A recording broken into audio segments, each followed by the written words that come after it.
Hello বন্ধুরা, welcome back to my channel Flavours by Shubhra.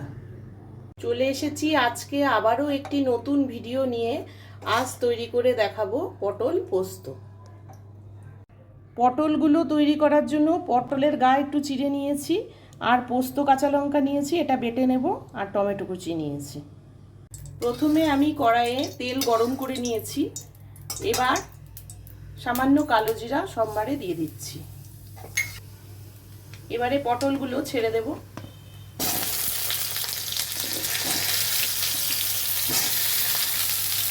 পটলগুলো লাল লাল করে ভেজে নেব। পটল নরম হওয়ার জন্য এবার আমি লবণটা দিয়ে দেবো। লবণটা একটু আগেই দিয়ে দিচ্ছি।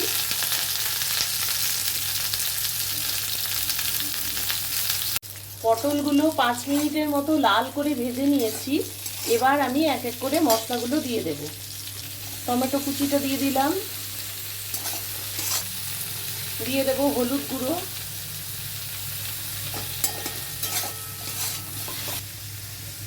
নিরামিষ রান্না তাই একটু চিনি দিয়ে দিলাম।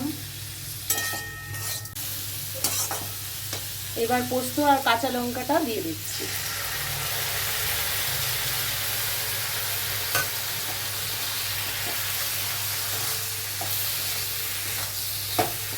পোস্তটা একটু ভালো সময় ধরেই কষাতে হবে। অল্প সামান্য জল দিয়ে আবারও কষিয়ে নেব। তোমাদের যদি এই রেসিপিটা ভালো লেগে থাকে তাহলে আমার চ্যানেলটিকে সাবস্ক্রাইব করে দিও, ভিডিওটাকে লাইক করে দিও, আর যারা ফেসবুক পেজ থেকে দেখছো তারা পেজটিকে ফলো করে দিও। 2-3 মিনিট কষিয়ে নিয়েছি। এবার একটু দেখে নেব পটলটা সেদ্ধ হয়েছে নাকি। হ্যাঁ, হয়ে গেছে। এবার আমি তুলে নিচ্ছি।